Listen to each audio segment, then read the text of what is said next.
तो जो मैग्निफिकेशन है वो 5 है, यानी कि जो आपकी जो इमेज बनेगी वो ऑब्जेक्ट से 5 गुना बनेगी। तो वो तो दिख ही रहा है ना, जो ऑब्जेक्ट था वो 1 सेंटीमीटर का था और जो इमेज बनी है वो 5 सेंटीमीटर की बन गई। तो ऑब्जेक्ट जितना था वो जो इमेज है वो ऑब्जेक्ट से 5 गुना बड़ी बनी है। So hello everyone, this is your Gaurav bhaiya. तो गाइज आज की इस वीडियो के अंदर हम बात करेंगे लाइट चैप्टर के जितने भी फॉर्मूले हैं ना, सारे के सारे फॉर्मूले मैं आपको अच्छे से बताऊंगा और उनका इंप्लीमेंटेशन भी बताऊंगा और उन फॉर्मूलों को याद करने का जो शॉर्ट ट्रिक है ना वो भी मैं आज की इस वीडियो में आपको बताने वाला हूं। तो ये जो चैप्टर है ये बहुत ही इंपॉर्टेंट चैप्टर है, क्योंकि इस चैप्टर के अंदर से ना आपके बहुत ज्यादा जो न्यूमेरिकल्स है ना वो बहुत ज्यादा इस चैप्टर में से आते हैं। तो इस चैप्टर के जितने भी फॉर्मूले हैं ये सारे के सारे आपको पता होने चाहिए, क्योंकि अगर आपको इस चैप्टर के फॉर्मूले ही पता नहीं होंगे तो आप न्यूमेरिकल कैसे करोगे, राइट। तो इस चैप्टर के अंदर जितने भी फॉर्मूले हैं आज हम डिस्कस करते हैं। तो स्टार्ट करते हैं यहां से। तो देखो यार, जो चैप्टर है ना इसके अंदर सबसे पहली और सबसे मेन चीज जो आती है वो है आपकी रिफ्रैक्टिव इंडेक्स। तो रिफ्रैक्टिव इंडेक्स का जो साइन है वो क्या होता है,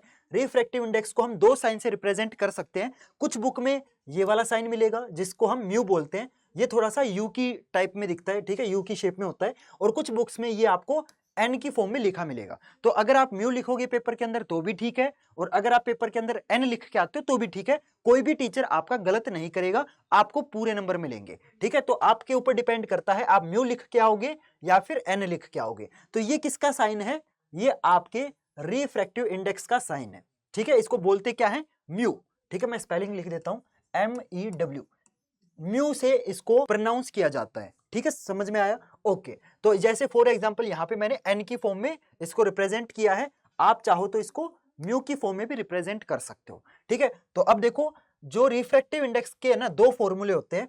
एक होता है आपका C/V, जिसमें जो C है वो क्या है, C का मतलब है speed of light in vacuum. C का मतलब क्या है guys, speed of light in vacuum, यानी कि वैक्यूम के अंदर जो लाइट की स्पीड है वो आपका C होता है। और ये जो वैल्यू है ये फिक्स है।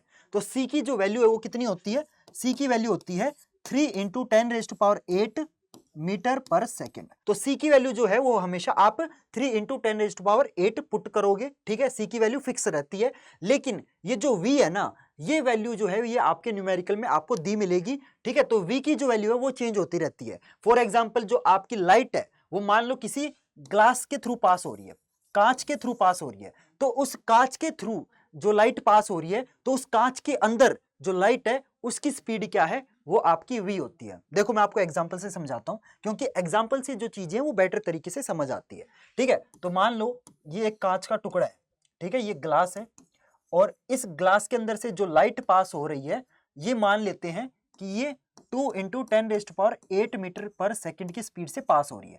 क्योंकि ऑब्वियस सी बात है, जो ग्लास है वो आपका एक हार्ड ऑब्जेक्ट है, ठीक है, और हार्ड ऑब्जेक्ट के अंदर जो लाइट है उसकी जो स्पीड है वो थोड़ी सी स्लो हो जाती है, ठीक है। किसी भी हार्ड ऑब्जेक्ट के अंदर से जब लाइट पास होती है तो वो थोड़ी सी स्लो मूव करती है। और मान लो आपको इस ग्लास का रिफ्रैक्टिव इंडेक्स निकालना है, तो फॉर्मूला क्या हो जाएगा, C/V। और C की वैल्यू मैंने आपको बताई थी, जो C की वैल्यू है वो आपकी हमेशा फिक्स रहती है। तो C की वैल्यू कितनी हो जाएगी, 3 × 10⁸ मीटर पर सेकेंड, ठीक है। और जो V है, ये V क्या है, ये V है speed of light in glass, कि ग्लास के अंदर लाइट की स्पीड कितनी है। तो ग्लास के अंदर लाइट की स्पीड इतनी है, तो सिंपल आप पुट कर दो V की जगह, तो 2 × 10⁸ मीटर पर सेकेंड। तो 10⁸ कट गया और ये आपका 1.5 आ गया। तो गाइज ये क्या है, ये आपका रिफ्रैक्टिव इंडेक्स आ गया। किसका रिफ्रैक्टिव इंडेक्स है, ये आपके ग्लास का रिफ्रैक्टिव इंडेक्स है। समझ में आया। तो ये जो फॉर्मूला है ये आप इस तरीके से अप्लाई करोगे।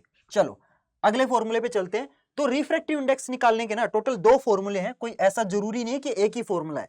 रिफ्रैक्टिव इंडेक्स निकालने के दो फॉर्मूले हैं, एक है आपका C/V। तो C/V वाला जो फॉर्मूला है ये कैसे अप्लाई करना है ये तो देखो मैंने आपको बता दिया। लेकिन रिफ्रैक्टिव इंडेक्स निकालने का ना एक और फॉर्मूला होता है, sin I/sin R, ठीक है।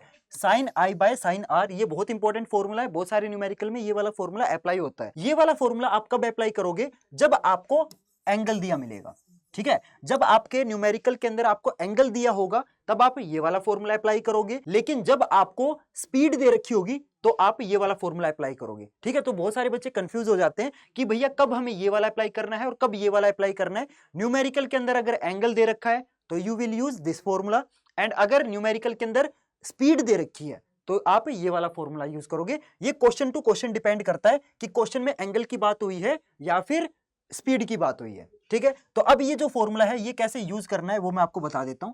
तो mu is equal to sine i by sine r, ठीक है, ये फॉर्मूला है आपका, राइट। अब देखो मैं आपको समझाता हूं कि ये फॉर्मूला किस तरीके से अप्लाई होगा, थोड़ा ध्यान से समझना। मान लो ये आपका एक ग्लास है, ठीक है, ये मान लो ग्लास है, और बाहर से लाइट है ना इस ग्लास के अंदर एंटर कर रही है। मान लो ये बाहर से लाइट इस ग्लास के अंदर एंटर कर रही है, ऑब्वियस सी बात है यहाँ पे क्या होगा, रिफ्रैक्शन होगा। ये जो लाइट है ये आपकी नॉर्मल की तरफ मुड़ जाएगी। तो मान लेते हैं जो लाइट है ये इस तरीके से आपकी अंदर एंटर कर गई। क्लियर, समझ में आया। तो आपका जो नॉर्मल है, नॉर्मल ड्रॉ कर लेता हूं, तो ये नॉर्मल है, राइट, ये नॉर्मल है। अब यहाँ पे थोड़ा ध्यान से देखना, देखो यहाँ पे देखो जो लाइट है ये अंदर की तरफ आ रही है, तो ये क्या है, ये आपकी इंसिडेंट रे है, और ये क्या है, रिफ्रैक्टेड रे है। तो ये वाला जो एंगल है ये आपका एंगल ऑफ इंसिडेंस होगा, जिसको हम स्मॉल आई से रिप्रेजेंट करते हैं। और ये वाला जो एंगल है ये आपका स्मॉल आर होगा, और इस एंगल को हम क्या बोलते हैं, एंगल ऑफ रिफ्रैक्शन, ठीक है। और मान लेते हैं जो आई है, जो एंगल आई है ये मान लेते हैं आपका 60 डिग्री है, और एंगल ऑफ रिफ्रैक्शन यानी कि एंगल आर जो है वो मान लेते हैं 45 डिग्री है, ठीक है। समझ में आई बात, क्योंकि ऑब्वियस सी बात है जो आर है वो आपका आई से कम होगा, राइट, क्योंकि रिफ्रैक्शन हुआ है ना, लाइट मुड़ गई है। समझ में आई। तो बात यहाँ पे क्या आती है कि एंगल आई 60 डिग्री हो गया, एंगल आर 45 डिग्री हो गया। तो अब आपको मान लो इस ग्लास का रिफ्रैक्टिव इंडेक्स निकालना है, तो कैसे निकालोगे, जल्दी बताओ। तो सिंपल आप इस फॉर्मूला का यूज करोगे, क्योंकि यहाँ पे कहीं पे भी स्पीड की तो बात ही नहीं हुई है ना, सारी जो बात हो रही है वो एंगल की बात हो रही है। तो इसलिए आप ये वाला फॉर्मूला अप्लाई करोगे, तो साइन आई की जगह 60 डिग्री आ जाएगा, तो sine 60 divide by sine 45 degree. Sine 60 की वैल्यू कितनी होती है, बच्चे बच्चे को पता है, √3/2। साइन 45 की वैल्यू 1/√2, ठीक है। तो अब देखो ये आपस में मल्टीप्लाई हो जाएंगे, तो √3 × √2 ये √6 आ गया, √6/2 आ गया, ठीक है। या फिर इसको ऐसे भी काट सकते हो √2 से, तो ये आंसर आ गया कुल मिला के √3/2। So this is your refractive index. Clear, समझ में आया कि कब आपको C/V वाला फॉर्मूला अप्लाई करना है और कब आपको sin I/sin R वाला फॉर्मूला अप्लाई करना है, ये डिपेंड करता है न्यूमेरिकल के ऊपर। क्लियर, तो आपको रिफ्रैक्टिव इंडेक्स निकालने के जो दो फॉर्मूले हैं वो अच्छे से समझ आ गए, ठीक है। चलो अब अगले फॉर्मूले पे चलते हैं। हाँ, अब बात आती है मिरर फॉर्मूले की। देखो ये जो चैप्टर है ना ये आपके टोटल दो पार्ट्स में डिवाइडेड है। एक पार्ट है आपका मिरर वाला पार्ट और दूसरा पार्ट है आपका लेंस वाला पार्ट, ठीक है। तो पहले हम देख लेते हैं कि जो मिरर वाला पार्ट है ना उसके अंदर आपके कितने न्यूमेरिकल है। तो अगर आपका मिरर से रिलेटेड कोई भी न्यूमेरिकल आ जाए तो आपके सिर्फ और सिर्फ ये फॉर्मूले यूज होंगे, ठीक है। तो थोड़ा ध्यान से देखना। देखो मैं दूसरा पेन यूज कर लेता हूं, हाँ ठीक है। तो सबसे पहले जो सबसे मेन और जो सबसे इंपॉर्टेंट फॉर्मूला है वो ये है 1/f = 1/v + 1/u, ठीक है। ये फॉर्मूला बहुत इंपॉर्टेंट है, क्योंकि चाहे कोई भी मिरर से रिलेटेड न्यूमेरिकल आ जाए, चाहे कोई फर्क नहीं पड़ता वो कौन सा मिरर है, चाहे कन्वेक्स मिरर हो चाहे कनकेव मिरर हो, ये वाला फॉर्मूला आपका पक्का यूज होगा, ठीक है। इसे हम बोलते हैं मिरर फॉर्मूला। और ये क्या होता है, 1/f = 1/v + 1/u। f का मतलब क्या होता है, फोकल लेंथ, ठीक है, फोकल लेंथ। v का मतलब होता है distance of image from pole, कि जो इमेज है ना, जो इमेज है वो आपकी पोल से कितनी दूर है। और u का मतलब होता है distance of object from pole, कि जो ऑब्जेक्ट है वो पोल से कितना दूर रखा गया है, ठीक है। समझ में आई बात। f से फोकल लेंथ, v से डिस्टेंस ऑफ इमेज, u से डिस्टेंस ऑफ ऑब्जेक्ट। क्लियर, तो ये फॉर्मूला बहुत इंपॉर्टेंट है, ध्यान से अगर आप चाहो तो इसको नोट डाउन भी कर सकते हो, ठीक है। अब जो मैग्निफिकेशन है वो कैसे निकालते हैं वो भी थोड़ा ध्यान से देखो। तो मैग्निफिकेशन निकालने का, मैग्निफिकेशन का मतलब क्या होता है, जैसे देखो आपको पता है जब आप किसी ऑब्जेक्ट को किसी मिरर के आगे रखोगे तो उस ऑब्जेक्ट की इमेज बनेगी। तो अगर वो जो इमेज है वो अगर छोटी बन रही है तो जो मैग्निफिकेशन है वो आपका कितना आएगा, 1 से कम आएगा, ठीक है। फॉर एग्जाम्पल मान लो 0.5 आ गया या 0.8 आ गया, ठीक है। तो डिपेंड करता है, लेकिन अगर इमेज छोटी बन रही है तो जो मैग्निफिकेशन है वो 1 से कम आएगा, लेकिन अगर इमेज बड़ी बन रही है तो जो मैग्निफिकेशन है वो 1 से ज्यादा आएगा। फॉर एग्जाम्पल 2 भी आ सकता है, ठीक है, 3 भी आ सकता है। तो वो डिपेंड करता है कि कितनी बड़ी इमेज बन रही है। समझ में आई बात है। तो मैग्निफिकेशन का मतलब ये होता है। तो मैग्निफिकेशन निकालने के टोटल दो फॉर्मूले होते हैं। पहला फॉर्मूला है -v/u। क्या फॉर्मूला है, -v/u, जिसमें v क्या है, डिस्टेंस ऑफ इमेज, u क्या है, डिस्टेंस ऑफ ऑब्जेक्ट, ठीक है। और साथ में एक और फॉर्मूला होता है h dash by h। h dash का मतलब क्या है, साइज ऑफ इमेज, और h का मतलब क्या होता है, size of object. For example मान लो जो आपकी इमेज है वो मान लो 5 सेंटीमीटर की बन रही है, ठीक है, यानी कि ये क्या है, h डैश है, क्योंकि ये इमेज का साइज है। और नॉर्मल h मान लो जो ऑब्जेक्ट है वो आपका 1 सेंटीमीटर का है, ठीक है, ऑब्जेक्ट जो है वो आपका 1 सेंटीमीटर का है, तो ये h होगा, ठीक है। तो अब आपका मैग्निफिकेशन मान लो आपको निकालने के लिए बोला जाए तो आप क्या करोगे, m is equal to h dash by h वाला फॉर्मूला लगा दोगे। h डैश 5 है, h 1 है, तो आपका जो मैग्निफिकेशन है वो कितना आ गया, 5 आ गया। समझ में आई बात। तो जो मैग्निफिकेशन है वो 5 है, यानी कि जो आपकी जो इमेज बनेगी वो ऑब्जेक्ट से 5 गुना बनेगी। तो वो तो दिख ही रहा है ना, जो ऑब्जेक्ट था वो 1 सेंटीमीटर का था और जो इमेज बनी है वो 5 सेंटीमीटर की बन गई। तो ऑब्जेक्ट जितना था वो जो इमेज है वो ऑब्जेक्ट से 5 गुना बड़ी बनी है। क्लियर। तो मैग्निफिकेशन 5 आ गया, ठीक है। और देखो इमेज बड़ी बन रही है इसलिए जो मैग्निफिकेशन है वो 1 से ज्यादा है, ठीक है। अगर इमेज ऑब्जेक्ट से छोटी बनती तो जो मैग्निफिकेशन है वो 1 से कम आता। क्लियर, समझ में आया। तो मैग्निफिकेशन के टोटल 2 फॉर्मूले होते हैं। एक फॉर्मूला ये है h dash by h, h dash size of image होता है, h आपका साइज ऑफ ऑब्जेक्ट होता है, और दूसरा फॉर्मूला होता है -v बाय u।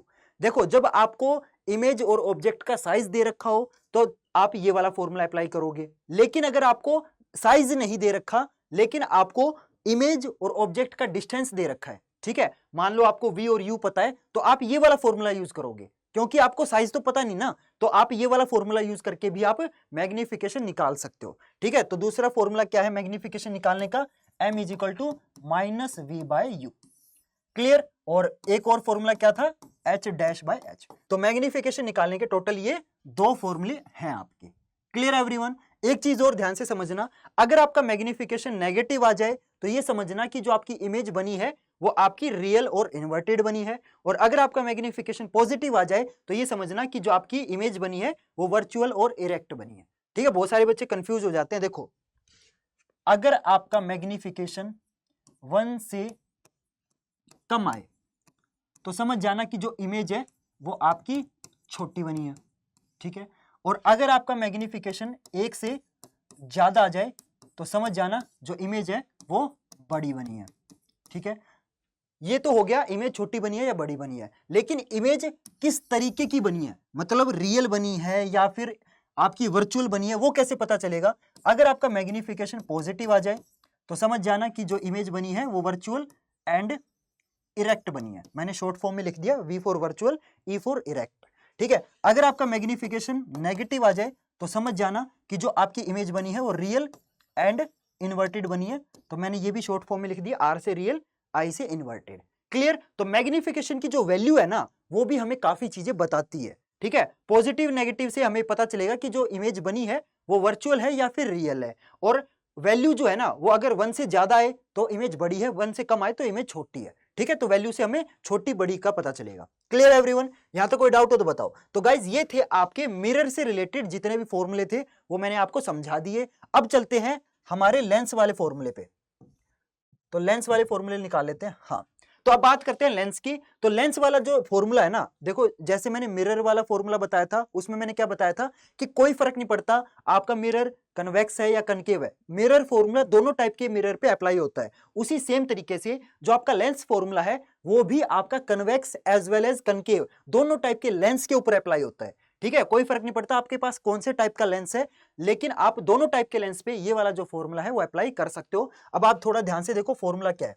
फॉर्मूला है आपका 1/f is equal to 1/v minus 1/u। सारी चीजें सेम है। f का मतलब फोकल लेंथ, v का मतलब डिस्टेंस ऑफ इमेज, u का मतलब डिस्टेंस ऑफ ऑब्जेक्ट। साइंस का जो मतलब है ना वो सेम रहेगा, ठीक है। बस फर्क क्या है, मिरर के अंदर ये जो माइनस है ना इसकी जगह मिरर के अंदर प्लस था, अब ये मिरर फॉर्मूला बन गया क्योंकि यहाँ पे मैंने प्लस लगा दिया। लेकिन लेंस के अंदर क्या है, लेंस के अंदर माइनस आएगा। बहुत सारे बच्चे इसी चीज में कंफ्यूज हो जाते हैं कि माइनस आएगा या प्लस आएगा।